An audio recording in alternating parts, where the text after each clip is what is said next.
नमस्कार दोस्तों, पिछली क्लास में हमने 1857 क्रांति के बारे में सामान्य से चर्चा की थी। आज हम 1857 क्रांति को पूरा कंप्लीट करेंगे। क्लास आगे बढ़ाने से पहले मैं थोड़ा सा तैयारी के बारे में आपको बता देता हूँ, क्योंकि बच्चों के फ़ोन आते हैं मेरे पास काफ़ी, और उनके सबसे बड़ी समस्या होती है कि सर क्या पढ़े क्या नहीं पढ़े। अब अभी वर्तमान में जो चलन चल रहा है ना भाई, यूट्यूब वाला, अब यूट्यूब पे आपके टेस्ट सीरीज चलती है, कई आप ज्वाइन करें, पैसा दें, ये करें वो करें, ऐसा चलता रहता है। आप ज्वाइन करते हो, अब वो क्या करते हैं, अपना ज्ञान दिखाने के लिए और आपको दिग्भ्रमित करने के लिए वो क्या करते हैं, ऐसे क्वेश्चन उठा के देते हैं, ऐसे क्वेश्चन जिनका कोई मतलब ही नहीं है, जिनका एग्जाम से कोई लेना देना नहीं है। उस पूरी टेस्ट सीरीज कई मैंने भी देखी है, ऐसा नहीं कि मैंने नहीं देखी, उसमें से एक भी क्वेश्चन अकॉर्डिंग एग्जाम काम का नहीं है। और वो सारे के सारे क्वेश्चन आपको, अब जैसे कईयों की तैयारी बहुत बढ़िया है, नो डाउट, जिन्होंने भाई 6 महीने 7 महीने तैयारी की है, लेकिन जब वो टेस्ट सीरीज ज्वाइन करते हैं, भाई टेस्ट सीरीज इसलिए ज्वाइन करते हैं कि हमने तैयारी की है, हम देखते हैं, देखें हमारे टेस्ट में कितने नंबर आते हैं। और जब वो टेस्ट सीरीज ज्वाइन करते हैं तो वो देखते हैं कि उनके नंबर नहीं आ रहे हैं बिल्कुल ही। मतलब जिनके 6 महीने की तैयारी है, उनके 30 में से 5 क्वेश्चन या 4 क्वेश्चन सही होते हैं। बच्चों के दिमाग में ये हो जाता है, इसका मतलब हमारी तैयारी अच्छी नहीं है। फिर वो क्या करते हैं, टेस्ट सीरीज वगैरह ज्वाइन करते हैं और अपना जो बिल्कुल सही दिशा में उनकी जो तैयारी चल रही थी उनको वो डाइवर्ट कर देते हैं। हमेशा एक चीज़ का ध्यान रखें, जैसे एक टेस्ट सीरीज का मैंने क्वेश्चन देखा था, R60 सभ्यता, ध्यान से देखना भाई, क्वेश्चन था कि R60 जो सभ्यता है वो राजस्थान में कहाँ पर स्थित है। 3-4 ऑप्शन दिए हुए थे, इसका उत्तर उन्होंने दिया डीडवाना। आप भी देख लेना क्या दिया था आपके, डीडवाना। अब सबसे बड़ी बात यह है, मैं डीडवाना का हूँ, मेरा जन्म ही डीडवाना में हुआ है, लगभग सारी गलियों को मैं अच्छी तरह से जानता हूँ, पूरे मंदिरों को जानता हूँ। मैंने कभी नहीं देखा कि हमारे इस डीडवाना के अंदर कोई ऐसा सभ्यता स्थल रहा है। हाँ, यहाँ पे मूर्तियाँ वगैरह निकलती है नो डाउट, लेकिन पूरे राजस्थान में निकलती है। आप कहीं पे भी खुदाई करो, आए दिन आप अखबार में देखो, कहीं ना कहीं से छोटी मोटी मूर्तियाँ हमारे यहाँ से निकल जाती है। वो क्वेश्चन नहीं बनने का, ऐसे क्वेश्चन बनाओगे तो आप सभ्यता राजस्थान में इनको नाम दे दे के आप कर दोगे कम से कम 200-250 सभ्यता। तो अगले ने दिया था R60 सभ्यता डीडवाना। अरे मैं डीडवाना का हूँ, मेरे को नहीं आ रही भाई, सीधी सी बात है। मैंने RPSC के 5 एग्जाम फाइट किए हैं, 5 में अच्छी रैंक से निकला हूँ मैं।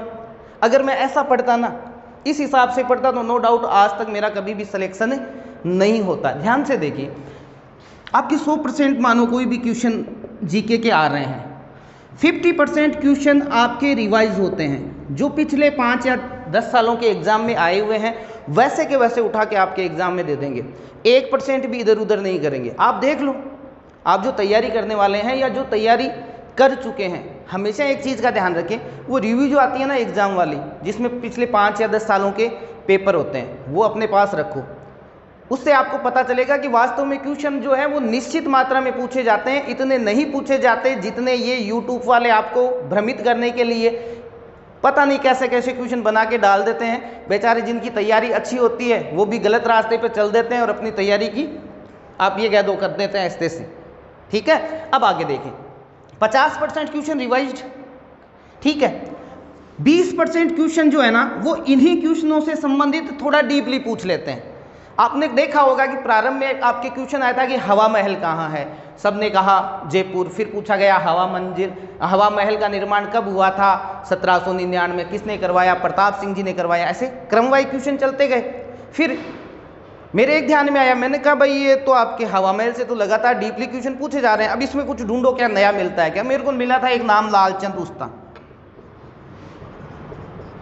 मैंने तुरंत एग्जाम जो आपके, मेरी क्लास जो चलती है, मैंने बच्चों को बता दिया था, मेरे बच्चों इसको रट लेना, लालचंद उस्ता आपके एग्जाम में आएगा। क्यों? क्योंकि हवा महल से लगातार क्वेश्चन पूछे जा रहे हैं, तो हवा महल में हमें डीपली पढ़ना है। इसका मतलब ये नहीं है कि कोई सा भी महल उठा लिया और उसको हम पूरा का पूरा पढ़ें, ऐसे कोई आवश्यकता नहीं है। सिंपल सिर्फ एक महल वो कहाँ है बस इतना याद रखो। लेकिन जिन महलों के बारे में बार बार क्वेश्चन आ रहे हैं उनको हम थोड़ा सा डीपली तैयार करेंगे, बाकी डीपली कहीं नहीं जाना है। तो अगले ही एग्जाम में आ गया कि भाई हवा महल का वास्तुकार कौन था, लालचंद उस्ता। अभी मैं आपको और क्वेश्चन बता देता हूँ। 5 मंजिला है नो डाउट, खिड़कियों की संख्या भी पूछ ली, 953 आपके ध्यान में होगा। ठीक है, अब अगला क्वेश्चन आएगा, निम्न में से कौन सा महल बिना नींव का है। बिना नींव का। आप आने वाले एग्जाम में देखना 4 ऑप्शन आपके आएंगे, नो डाउट आपसे पूछेंगे निम्न में से कौन सा जो महल है वो बिना नींव का है। अब आप वहाँ पे आपको 4 नाम मिलेंगे, हमेशा ध्यान रखें हवा महल बिना नींव का है।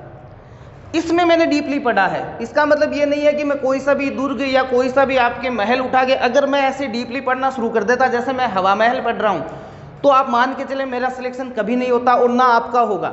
अगर आप डीपली पढ़ रहे हो, बिल्कुल ना पढ़ें। और आपको थोड़ा सा बता देता हूँ, ध्यान रखें। तो 70% क्वेश्चन तो यही है जो पिछले आ चुके हैं, थोड़ा उसमें हो सकता है डीपली पूछ ले।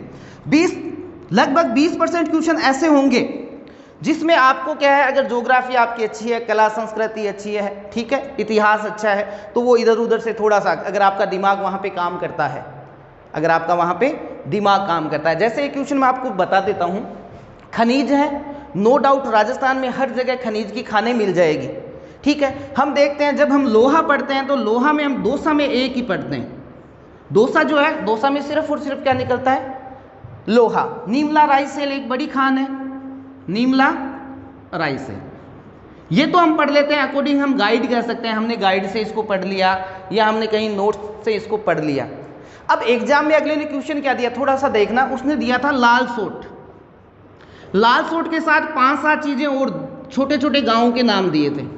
ये पहले किसी भी गाइड में नहीं था, पहले किसी भी नोट्स में नहीं था, क्योंकि इतनी जगह अगर कोई भी नोट्स वाला लिखाना शुरू कर देना तो आप ही मान के चलो इतना बड़ा ढेर लग जाएगा और हम तैयार भी नहीं कर सकते उसको। लेकिन अगर आपके ये ध्यान में होता, हेला ख्याल फेमस है यहाँ का, आप पढ़ते हो इसको, लाल सोट दोसा का कौन सा ख्याल फेमस है, हेला। तो अगर आपके ये ध्यान में होता कि भाई ये लाल सोट जो जगह है ये दोसा में है, लाल सोट जगह कहाँ पे है, दोसा में। अगर आपके ये ध्यान में होता तो आप नीचे के 4 खनिजों के ऑप्शन में जाते तो नो डाउट आपको ध्यान में पड़ जाता, अरे यार दोसा का नाम आया, नो डाउट लोहा है यहाँ पे। नहीं मिला, किसी भी नोट्स में नहीं था, कहीं पे भी किताबों में नहीं था, लेकिन आपने हल कहाँ से किया, आपने हल किया कला और संस्कृति से। क्योंकि कला और संस्कृति में आपने एक ख्याल पढ़ा था हेला ख्याल, और हेला ख्याल कहाँ का है, लाल सोट का, और लाल सोट कहाँ, दोसा। तो आप जैसे उस जगह पे पहुंचे कि भाई लाल सोट जगह है कहाँ, दोसा में, अब चले जाओ आप दोसा में, कि दोसा में ज्यादातर कौन सा खनिज है इन 4 ऑप्शन के अनुसार। तो 4 ऑप्शन में आपको पता है कौन सा उसमें निकला था, लोहा। तो कुछ क्वेश्चन जो आपके हैं वो 20% के लगभग क्या करेंगे, जहां आपको सारी जानकारी होगी वो थोड़ा अलग देंगे, आप उसको आराम से संबंध स्थापित करके उसके उत्तर तक पहुंच जाओगे। अब रहे कितने हो गए, 90। 10% क्वेश्चन किसी के बाप को नहीं आते, मेरे को भी नहीं आते, आपको भी नहीं आएंगे, आप चाहे कितना पढ़ लो, कितना डीपली पढ़ लो, ये क्वेश्चन तो नहीं आने वाले हैं। हो सकता है कहीं अपना दिमाग चले, जैसे यहाँ चला था, वहाँ यहाँ पे भी आपका दिमाग थोड़ा थोड़ा अगर कुछ काम करेगा, मानो कोई सन पूछ ले ऐसी जो हमने कभी पढ़ी नहीं, ना हमें इतनी याद रहती है, तो ऐसे क्वेश्चन हो कि आप चिंता ना करें। अब आप क्या करते हो, जो आप नए तैयारी कर रहे हो, जो आप इस YouTube के चक्रों में फंसे हुए हो, देखिए मैं YouTube पे पहले नहीं आया था कभी भी, मेरे को आए हुए जस्ट अभी 20 या 25 दिन हुए हैं, ज़्यादा वीडियो भी मैंने नहीं चढ़ाए। आपका अच्छा सहयोग मिला तो मैंने और क्लासों का मैंने सोचा भाई आगे की भी जो क्लासें हैं उनको रेगुलर कर देते हैं। तो वहाँ पे जब मैंने देखा YouTube की स्थिति, बच्चों को इतना खतरनाक भ्रमित कर रखा है बेचारों कि बच्चों की हालत खराब है, करें क्या नहीं करें। तो ये 10% के चक्कर में आप 90% को ना खोएं कि भाई कोई सा भी क्वेश्चन आ सकता है, हाँ भाई आ सकता है कोई सा भी, लेकिन हमें पूरे थोड़ी करने हैं। 90% का टारगेट लेके चलो, 10% छोड़ना सीखो। अब सुने, अपना जो सिलेबस है, सिलेबस में ध्यान रखना, राजस्थान का जीके है या कोई सा भी है, 30% जीके के अंदर ये 90% कवर होते हैं, और इस 10% के चक्कर में आप पढ़ोगे तो 70% जीके और पढ़ना पड़ेगा। मतलब ये है कि सबके हैं गुरुजी पर्सन तो कोई सा भी, अरे गुरुजी आज तक यहाँ पहुँचे हैं, इतने एग्जाम दिए, तो इतना जिंदगी का अनुभव है कि इस 10% के चक्कर में जो व्यक्ति गिर गया, नो डाउट उसका राजस्थान में किसी भी एग्जाम में सिलेक्शन नहीं होगा, आज लिखा लो मेरे से। और आपको करना क्या है, सिर्फ 30% मुख्य जो चीजें हैं, मुख्य चीजों का मतलब कोई भी मानो सभ्यता है, सभ्यता के नो डाउट आप मोटे क्वेश्चन एक बार के याद कर लो, ठीक है। मोटे करने का मतलब है हर टॉपिक से आप बड़े क्वेश्चन आप तैयार कर लेते हो। तो आप क्या कर रहे हो, 30% पढ़ के आप 90% को कवर कर रहे हो, आप आराम से एग्जाम फाइट कर लोगे। लेकिन जिस दिन आप इस 10% के चक्कर में फंस गए ना, नो डाउट सिलेक्शन की संभावना तो छोड़ ही दो, नहीं होगा सिलेक्शन किसी भी स्थिति में। टेस्ट सीरीजों में पता नहीं क्या क्या वो लिख देते हैं, ठीक है। एक वो मैंने देखा था, एक किसी सर का एडवर्टाइजमेंट, गणित मेरे पीछे पीछे। अरे मैंने कहा यार गणित तेरी कोई औरत है क्या, तेरे पीछे पीछे इतना क्या तू विद्वान हो गया, गणित ऐसा है तेरे को आती होगी अच्छी। लेकिन ऐसे स्लोगन डाल देते हैं कि आप क्या करते हो, जैसे वो नाम आपको मिल जाए आप तुरंत वो वीडियो खोल देते हो। अब अगला कुछ दे रहा है नहीं दे रहा उससे आपको मतलब ही नहीं है, ठीक है। तो थोड़ा आप ध्यान रखें, यूट्यूब पे आप क्लासों का चयन करते समय सबसे पहले आप अपनी तैयारी को परखना चाहते हो ना, पिछले सालों के पेपर लाओ, ठीक है, वहाँ से आप तैयारी करना शुरू करें। आपके सुजानगढ़ में है यश गुरु ऐप चलाते हैं सर, यश गुरु,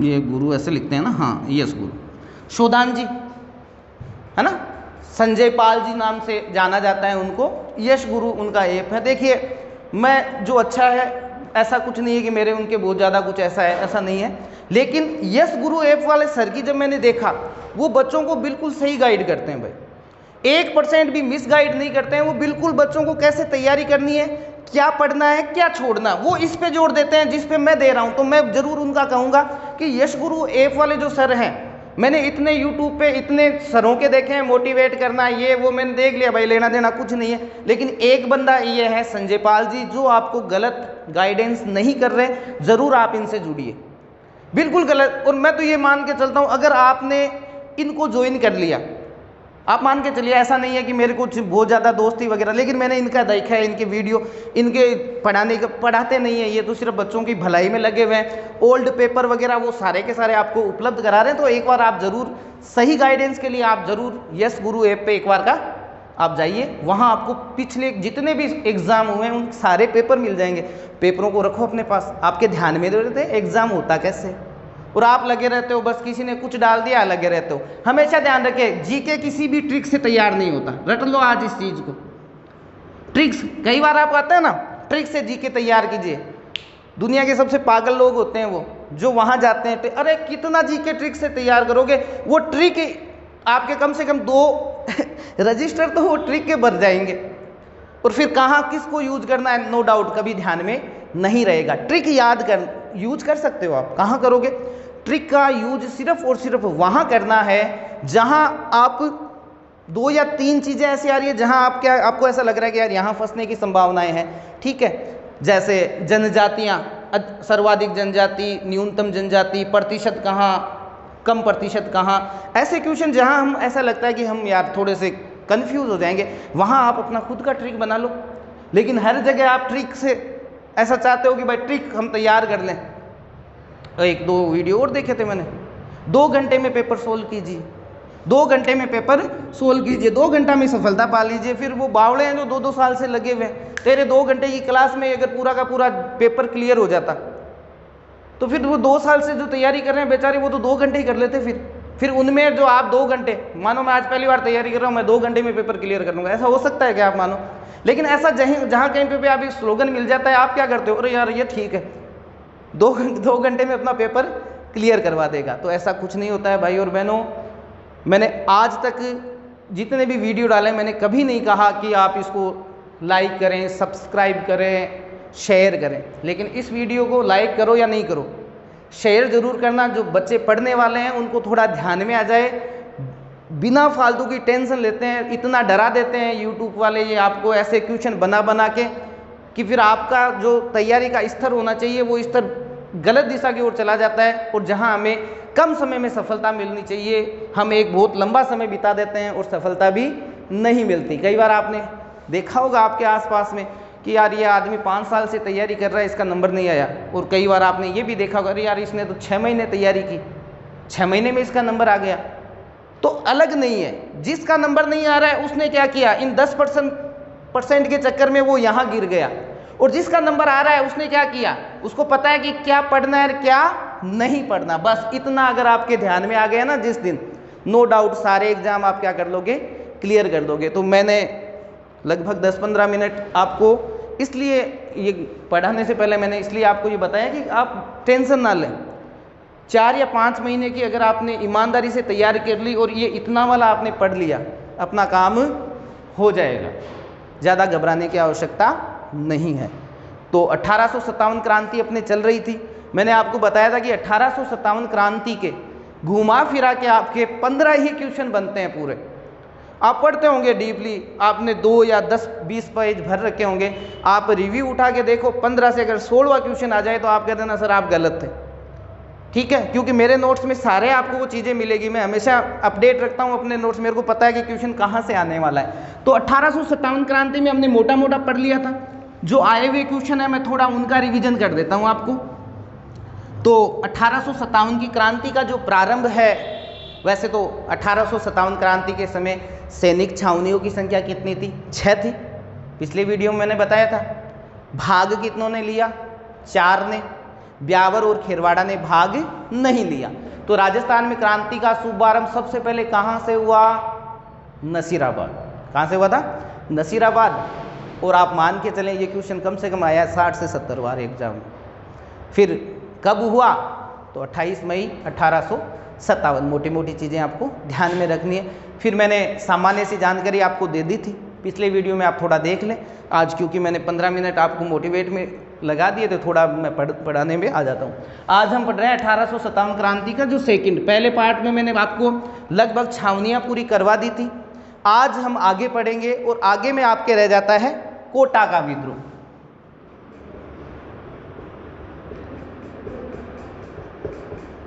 देखिए कोटा का जो विद्रोह हुआ था, कोटा का विद्रोह हुआ था 15 अक्टूबर 1857।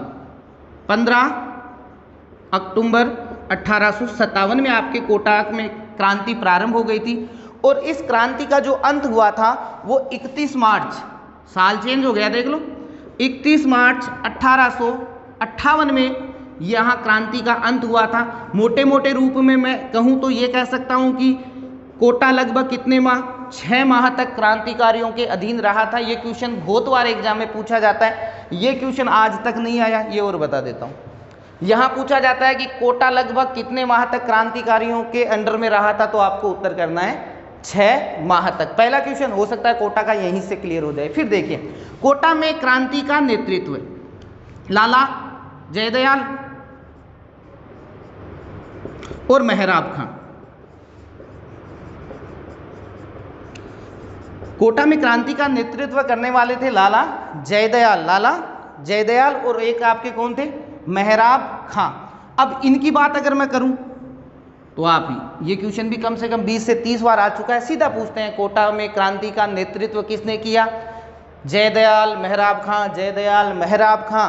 इतना बार पूछ चुके हैं कि एक बार तो यहाँ तक आ गए थे कि ये कहाँ के थे? ये मथुरा के थे भाई। और मेहराब खां थे करौली के। दोनों ही मोस्ट है, एग्जाम में आ चुका है, एग्जाम में फिर आ सकता है कि लाला जयदयाल कहाँ से थे? मथुरा से थे। मेहराब खां से थे? करौली।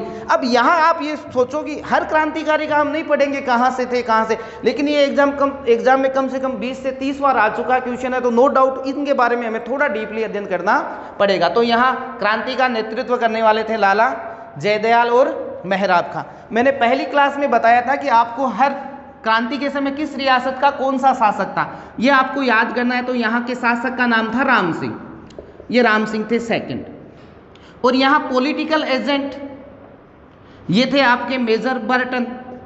पहली क्लास में जो बताया वही वापस बता रहा हूँ। मेजर बर्टन के कटे हुए सिर को कहाँ घुमाया गया? कोटा। फिर पूछ लेते हैं कोटा के पॉलिटिकल एजेंट कौन? बर्टन। ठीक है। अब राम सिंह सेकंड उस समय क्या थे? शासक। अब यहां पे क्या हुआ था? कोटा की आम जनता ने विद्रोह कर दिया था। ये आप ध्यान रखें भाई। कहां पे आम जनता का विद्रोह था? लगभग सैनिकों ने विद्रोह किया था, लेकिन कोटा में आम जनता ने विद्रोह किया, राजा को नजरबंद कर दिया। तो आम जनता का जो विद्रोह हुआ था वो कोटा में हुआ था। कोटा लगभग कितने माह? 6 माह तक आपके क्रांतिकारियों के अंडर में रहा था। फिर आगे क्या हुआ? एक हुआ आपके मेजर रॉबर्ट्स, याद रहे तो ठीक। मेजर रॉबर्ट्स और करौली की सेना ने आकर कोटा को विद्रोहियों से आजाद करवाया। कोटा को विद्रोहियों से क्या करवाया? आजाद। ये आज तक क्वेश्चन पूछा नहीं गया है।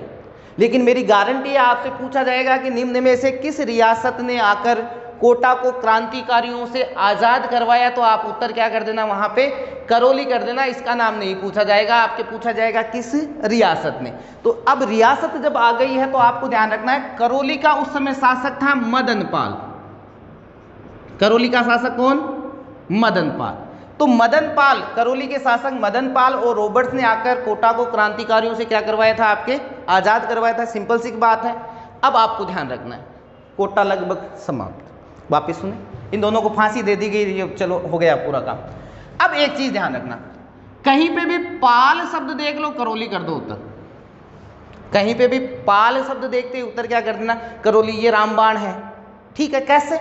आपसे पूछ ले गोपाल पाल, मैं एक साथ ही बता देता हूं, जो क्वेश्चन बनने वाले हैं एक ही जगह क्लियर कर लो, चाहे इतिहास के हो चाहे ज्योग्राफी के, क्योंकि याद तो हमें खुद को करना है कि भाई आप गुरुजी इतिहास पढ़ रहे हो, बीच में ज्योग्राफी कहाँ से आ गई। और भाई जब मिलता जुलता एक ही जगह याद हो रहा है, जब संबंध स्थापित हो रहे हैं, तो हम क्यों करें वहां पे जाके याद। मैंने अभी आपको बताया था पाल नाम आते ही करौली उत्तर करना है। तो देखना, गोपाल पाल किसका प्राचीन नाम? करौली का। अब आपको परीक्षा में पूछ ले, जैसे इसी नाम को पूछ ले कि गोपाल पाल के द्वारा किस शहर की स्थापना की गई, पाल नाम आते ही उत्तर क्या कर दोगे? करौली। ऐसे ही एक और रामबाण बता देता हूं, यादव नाम आते ही आपको सीधा भरतपुर जाना है। कहाँ जाना है? भरतपुर। ऐसे तो आप कहोगे सर हमारे गांव में भी यादव है, ऐसा कोई नहीं है, लेकिन यादवों के जो फेमस आंदोलन हुए थे, या यादवों में आप ये कह सकते हो स्वतंत्रता संग्राम के समय या 1857 की क्रांति के समय जो भी भाग लेने वाले यादव थे, वो कहाँ के थे? भरतपुर के।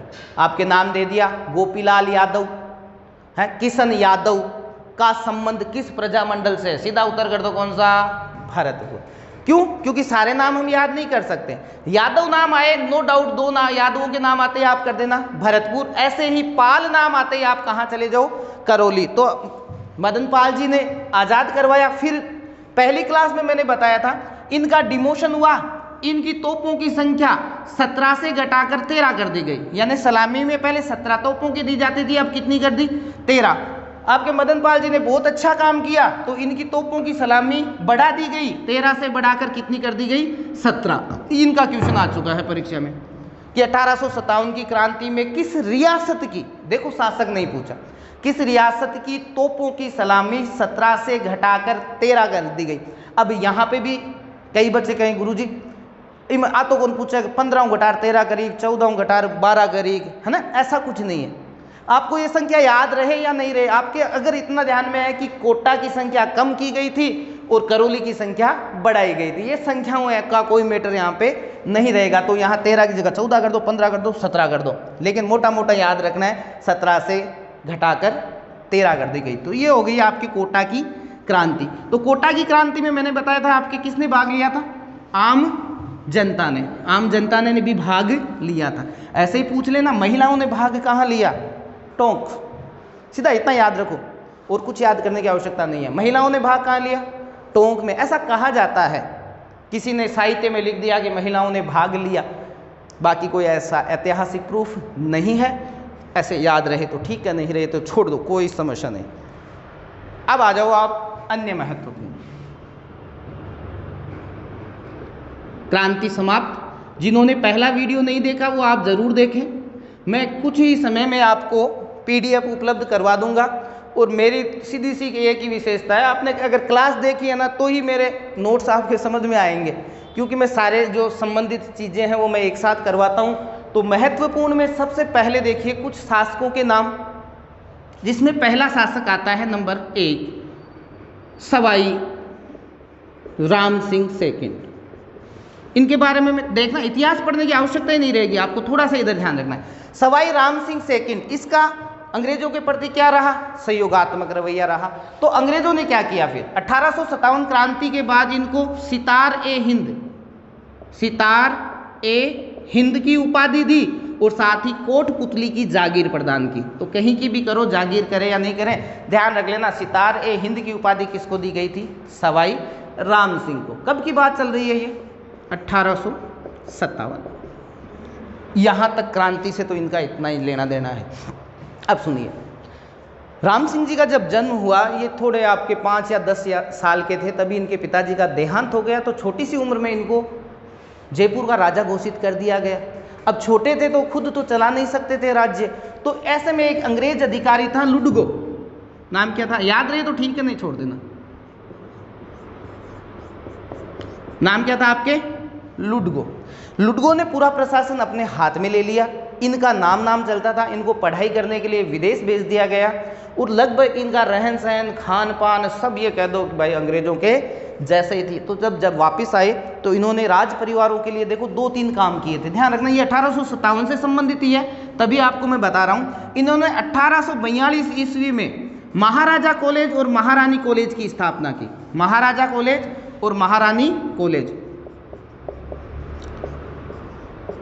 ये मोस्ट है भाई, राजस्थान के फेमस महाविद्यालयों में आता है। तो महाराजा कॉलेज और महारानी कॉलेज की स्थापना करने वाला कौन था? राम सिंह। राम सिंह 1857 की क्रांति से ज़्यादा महत्वपूर्ण यहाँ हो जाता है। फिर 1857 में ही देखो, यहीं पे आप आगे चलते जाओ, 1857 में ही इस राम सिंह ने क्या किया, जयपुर में मदरसा हुनरी की स्थापना की। मदरसा हुनरी। और मेरे हिसाब से एग्जाम में आर्ट्स एंड क्राफ्ट से संबंधित अगर सबसे ज़्यादा बार कोई तारीख पूछी गई है तो 1857 वाला पूछा जाता है कि मदरसा हुनरी की स्थापना कब हुई? 1857 में हुई। और 1857 की क्रांति के समय जयपुर का राजा कौन था? राम सिंह सेकंड। तो नो डाउट दोनों की स्थापना किसने की थी? राम सिंह सेकंड ने की थी। अब राम सिंह सेकंड का एक और क्वेश्चन और याद कर लो। राम सिंह सेकंड कहीं पढ़ने की आवश्यकता नहीं। जयपुर को गुलाबी रंग से रंगवाने वाला शासक, वो भी कौन था?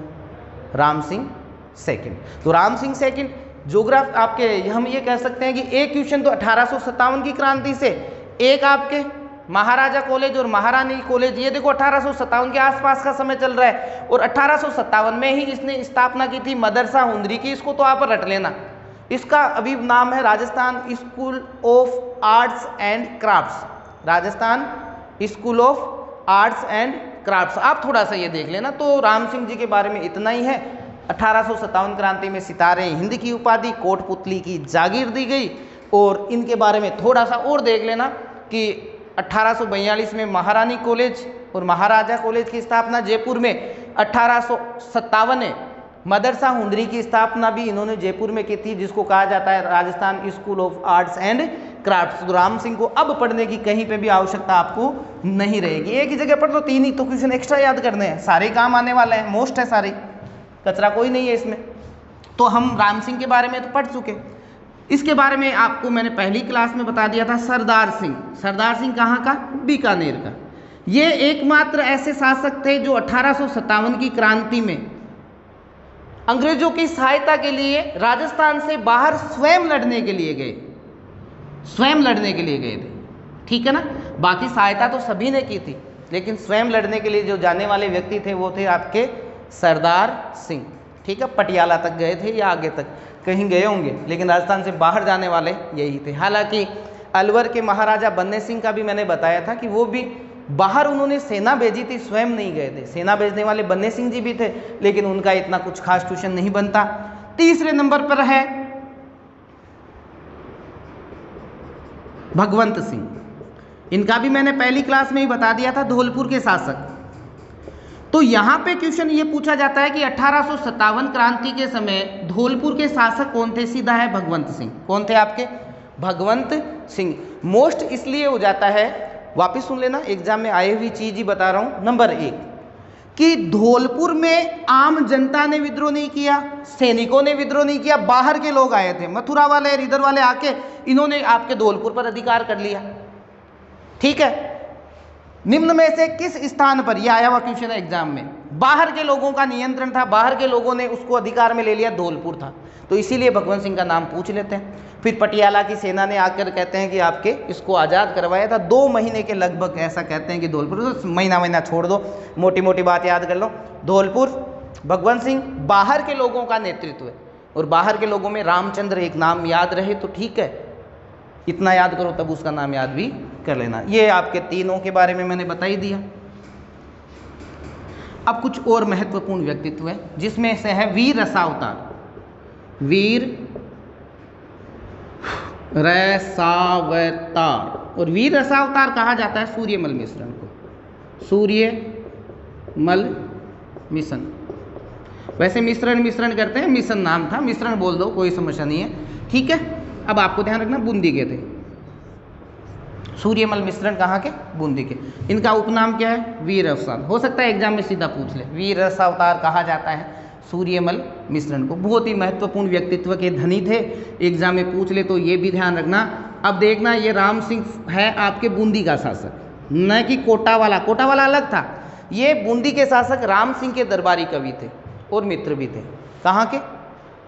हाँ, राम सिंह जी के दरबारी कवि। तो इनका भी पूछा जा सकता है। इनके इतनी बार क्वेश्चन आ गए हैं कि मेरे अगला मान के चलो ये पूछा जाएगा सूर्यमल मिश्रण किसके दरबारी कवि थे? राम सिंह जी के।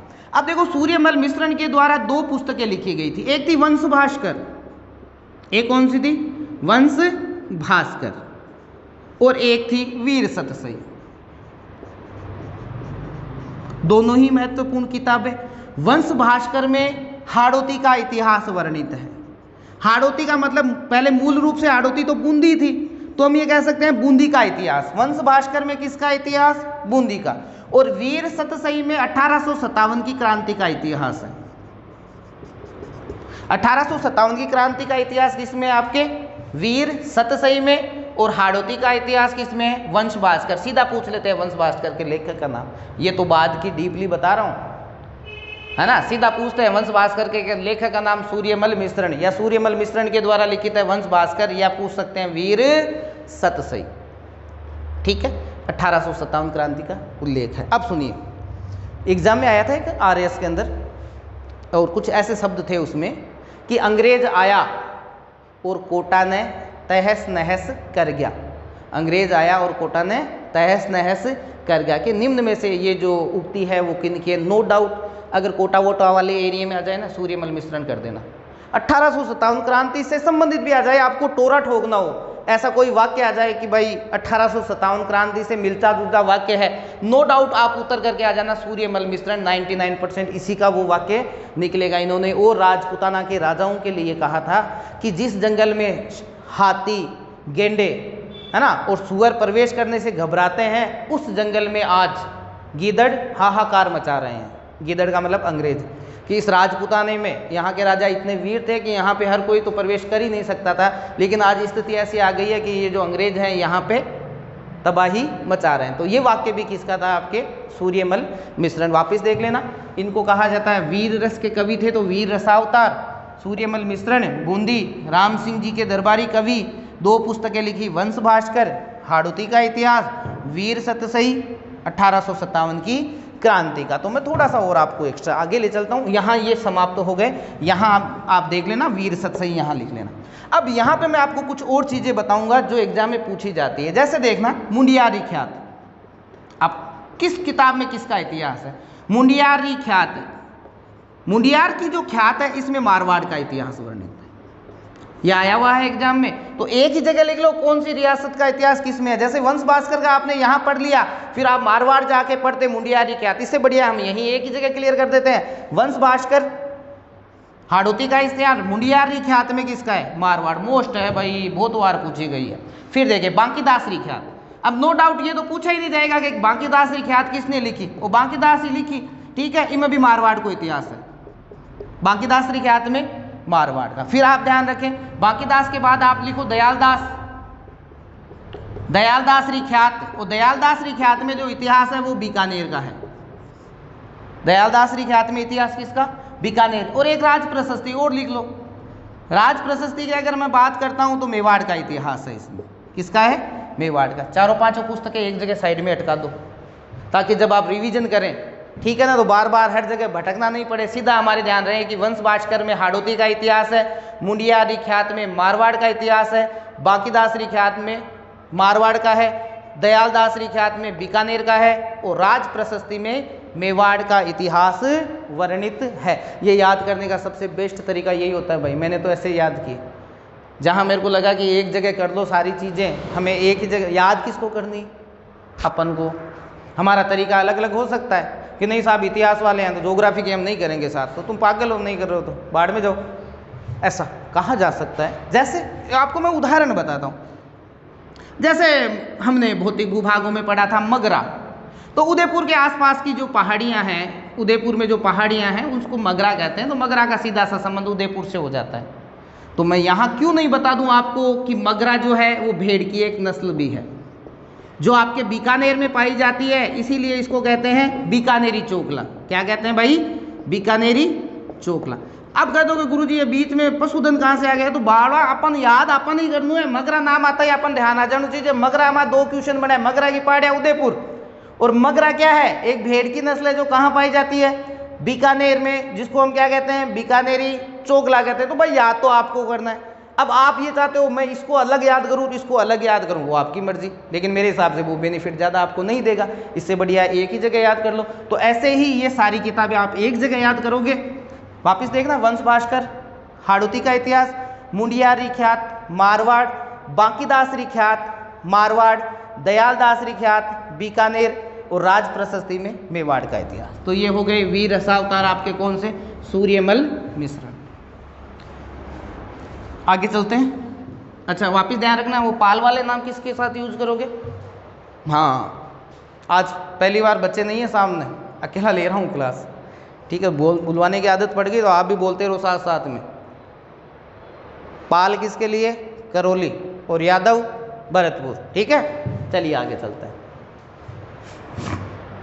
अब आगे देखिए, आगे में अगला जो व्यक्तित्व है उसका नाम है आपके अमरचंद बांठिया। अमरचंद बांठिया बीकानेर के थे। इनके 2 उपनाम हैं, वो जरूर आप देख लेना। क्या कहानी घटित हुई, क्या नहीं हुई, लेना देना कुछ नहीं है। सिर्फ आपसे पूछा जाएगा कि 1857 क्रांति का भामाशाह।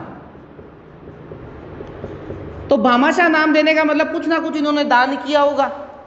तो अब सीधा सा क्वेश्चन ये बन जाए कि निम्न में से किसने ग्वालियर में झांसी की रानी लक्ष्मीबाई और तात्या टोपे, अब ग्वालियर में झांसी की रानी लक्ष्मीबाई और तात्या टोपे को अपनी सारी संचित निधि दे दी थी, तो देने वाला कौन सा?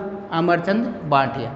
इस बात का पता अंग्रेजों को चला, अंग्रेजों ने केस चलाया, और राजस्थान में सबसे पहले अगर 1857 क्रांति के तहत फांसी हुई थी तो अमरचंद बांठिया को हुई थी। इसीलिए इनको कहते हैं राजस्थान का मंगल पांडे, राजस्थान का मंगल पांडे, ठीक है भाई? मंगल पांडे को ऐसा बोला जाता है, पहले पहले इसको फांसी हुई थी, हालांकि 1857 क्रांति प्रारंभ हुई उससे पहले हो चुकी थी। तो ध्यान रखना, अमरचंद बांठिया को क्या कहा जाता है? भामाशाह। क्यों कहा जाता है? क्योंकि ग्वालियर में झांसी की रानी लक्ष्मीबाई को और तात्या टोपे को अपना सारा संचित धन देने वाले थे, और 1857 क्रांति के तहत सबसे पहले फांसी पे किसको लटकाया गया था? अमरचंद जी बांठिया को, इसलिए इनको राजस्थान का मंगल पांडे कहते हैं। अब वो कहाँ लटकाया? वो आपके चूरू में धर्म स्तूप है ना, वहाँ याद आ गया होगा आपको, प्रजामंडल में बीकानेर वाले में, हाँ वही। तो ध्यान रखना, वहाँ पर चूरू के धर्म स्तूप पर इनको राजस्थान में सबसे पहले फांसी पे लटका दिया गया था। ये भी हो गया। अब सुने, एक थोड़ी सी एक तारीख जो शुरू वाली क्लास में मेरे को लिखानी थी, आपके जो संधियाँ हुई थी उसी के नीचे देखो। पहली संधि आपके वेनेजली के द्वारा सहायक संधि भरतपुर, विस्तृत व पूर्ण रक्षात्मक संधि अलवर, फिर होल्डिंग के द्वारा लाई गई थी आश्रित पार्थक्य संधि जो सबसे पहले करने वाली थी करौली, और सबसे अंत में करने वाली थी सिरोही। क्लियर है ना, इतना याद है? तो वहीं पे आपके आखिरी में की थी 1823 के अंदर, सिरोही ने आखिरी में 1823। उसी के बाद में देखो 1832 राजपुताना रेजिडेंस, राजपुताना रेजिडेंस की स्थापना, ठीक है? ये राजपुताना रेजिडेंस का मतलब होता है कि अब अंग्रेजों ने कह दिया था कि पूरा काम तो हम संभालेंगे, तो हमारी खुद की सेना ही होनी चाहिए, तो उस सेना को आपके राजपुताना रेजिडेंस के नाम से जाना गया। इसका जो मुख्य कार्यालय अजमेर, और गर्मियों में आपको पता है ये कहाँ चले जाते थे? एकमात्र हिल स्टेशन आबू, तो माउंट आबू। गर्मियों में, सर्दियों में कार्यालय रहता था अजमेर, और गर्मियों में इसका रहता था माउंट आबू। ये परीक्षा में पूछा जाता है, इसको थोड़ा देख लेना, संधियों के साथ लिख लेना। 1832 में राजपुताना रेजिडेंस की स्थापना कहाँ हुई थी आपके? आगे चलते हैं। अब आ जाता है तात्या टोपे। कि तात्या टोपे और राजस्थान। तो मेरे हिसाब से आज तक तात्या टोपे का कोई क्वेश्चन राजस्थान से पूछा नहीं गया है, वो भारत की क्रांति से संबंधित है। मोटा मोटा याद करना, तात्या टोपे 2 बार राजस्थान आए थे। कितनी बार आए थे? 2 बार। पहली बार आए थे भीलवाड़ा। पहली बार कहाँ आए थे? भीलवाड़ा, ठीक है। वो कुराड़ा का युद्ध वगैरह हुआ था, इतना आपको जानने की आवश्यकता नहीं है। और एक बार आपके वापस झालावाड़ की तरफ आए थे। तो मुख्य रूप से आपको क्या याद रखना है, तात्या टोपे कितनी बार आए? 2 बार। पहली बार कहाँ है? भीलवाड़ा। पहली बार कहाँ? भीलवाड़ा। इतना याद कर लो, तात्या टोपे को कोई याद करने की आवश्यकता नहीं है आगे, ठीक है। मैं नोट्स में PDF में दूंगा, उसमें लिखाया हुआ है, लेकिन मेरे हिसाब से वो सब कचरा ही है। मोटी मोटी बात हमें यही याद रखनी है, उसके युद्ध का भी लिखाया हुआ है, लेकिन कोई लेना देना नहीं है, ठीक है भाई। तात्या टोपे का इतना याद रखना, 2 बार आया था। पहली बार कहाँ है? भीलवाड़ा। बस खत्म कहानी। अब और शासकों में राम सिंह जी बीकानेर, भगवंत सिंह जी हो ही गए, बन्ने सिंह अलवर। तो भाई मोटा मोटा तो लगभग आपके सारा हो चुका है। कोई 1-2 पॉइंट अगर छूटे हैं तो मैं आपके पास PDF फाइल सेंड कर दूंगा। इस वीडियो को आप ज़्यादा से ज़्यादा शेयर करें, जो बच्चे भ्रमित हो रहे हैं पढ़ाई को लेकर, ठीक है ना। अब कई ऐसे पूछते हैं, बड़ा मेरे को गुस्सा आता है भाई, गुरुजी गाइड कौन सी लाएं? अरे कोई सी ले आओ गाइड, कोई सी गाइड ले आओ, कोई फ़र्क नहीं पड़ने वाला। आप अपना एक बार का बेसिक तैयार करें, और सबसे बड़ी बात, जो अनुभवी लोग हैं उनके साथ ज़रूर जुड़िए, ठीक है ना। अपनी कलम अपनी आवाज़, शेषमा जी, ठीक है, राम सर के नाम से आपके 3rd ग्रेड टीचर हैं, बड़ा ही अनुभवी व्यक्तित्व का धनी है भाई, उनसे गाइडेंस लीजिए। आप यश गुरु ऐप वालों से लीजिए, मैं तो हूँ ही, ठीक है। आप मेरा जितना सहयोग करोगे मैं आपका डबल करूँगा। और अपने वो भी नहीं है ऐसा कुछ, अपने ये है बच्चों को अच्छा मिल जाए भगवान की दया से या आपके आशीर्वाद से। मेरे को तो गवर्नमेंट जॉब है, तो इतनी कोई ज़्यादा समस्या नहीं, ठीक है भाई। अब मिलेंगे अगली क्लास। आपके 1857 वाली पूरी हो गई। नदियों वाला टॉपिक चल रहा है ज्योग्राफी में, तो वो बंगाल की खाड़ी में जो जाने वाली नदियों का जो वीडियो है वो कल मैं आपके अपलोड कर दूंगा। और इस वीडियो को ज़्यादा से ज़्यादा सभी ग्रुपों में भेजें, और यूट्यूब के चक्कर में फंस के अपनी लाइफ को ख़राब ना करें। कोई भी कुछ भी देख लिया, यूट्यूब में 80% लोग अनुभवहीन है भाई, उनको खुद को पता नहीं। शायरियों से और चुटकुलों से सिलेक्शन होता तो फिर कहना है कि आज मैं बहुत बड़ा कवि होता है उस हिसाब से। तो चुटकुले या हंसी मजाक जिस क्लास में होती है, मान के चलो कि उस क्लास का वातावरण भी कुछ वैसा ही होगा। आप बिल्कुल इसमें मत जाएं। लास्ट 2 साल हैं सरकार के, बहुत सारी वैकेंसियाँ आने वाली है। अपनी ईमानदारी से एक बार तैयारी में जुट जाएं। और ये जो मेरे सामने है ना, ये मोबाइल, वैसे आपके सामने भी है, ज़्यादा से ज़्यादा 2 घंटे या 3 घंटे से ज़्यादा इसका यूज़ ना करें। सुबह से शाम तक लगे रहते हो मोबाइल में, बस देख ली 1-2 क्लास जो देखनी है वो देख ली, कोई सूचना देखनी है तो देख ली, बाकी पटक दो उसको ले जाके, ज़िंदगी भर देख लेना। ये सिर्फ आपकी ज़िंदगी को जीने के लिए, वो कहते हैं ना, वो ये 6 महीने हैं, 6 महीने जी जान लगा दो, दिन रात एक कर दो। फिर एक चीज़ और बता देता हूँ, अपने अनुभव में आपके साथ आज साझा कर रहा हूँ। पढ़ाई का कोई टाइम नहीं होता। कई ऐसा कहते हैं कि सुबह जल्दी उठ के पढ़ने से बहुत याद होता है ना। रात को जल्दी सो जाया करो, सुबह जल्दी उठा करो। और मेरे को पता है 80% लोगों के साथ समस्या क्या होती है, सुबह उठते है ना, 2 ऐसे थोड़ा सा, क्योंकि ध्यान लगा के पढ़ोगे तो नींद आएगी। तो वो आपका है, देखिए आपकी अलग स्थिति हो सकती है, मेरी अलग स्थिति हो सकती है। मैं ये मानता हूँ रात का जो टाइम होता है वो पढ़ने के लिए सबसे बेस्ट होता है। ठंडा सा मौसम रहता है, न किसी प्रकार का शोर, न किसी प्रकार का शराबा। आराम से रात को हो सकता है 2 बजे तक, 3 बजे तक, जब तक आपकी इच्छा हो पढ़े, सुबह आराम से सोइए। ऐसा कुछ नहीं है कि सुबह पढ़ने से 80% याद होता है या रात को पढ़ने से। मैं अपना बता देता हूँ, मैं कभी भी सुबह 4 बज के नहीं 4 बजे उठ के नहीं पढ़ा भाई। मैं अपना कह सकता हूँ, हो सकता है आपका अलग हो सकता है, मेरा अलग हो सकता है, सबके अलग अलग होते हैं।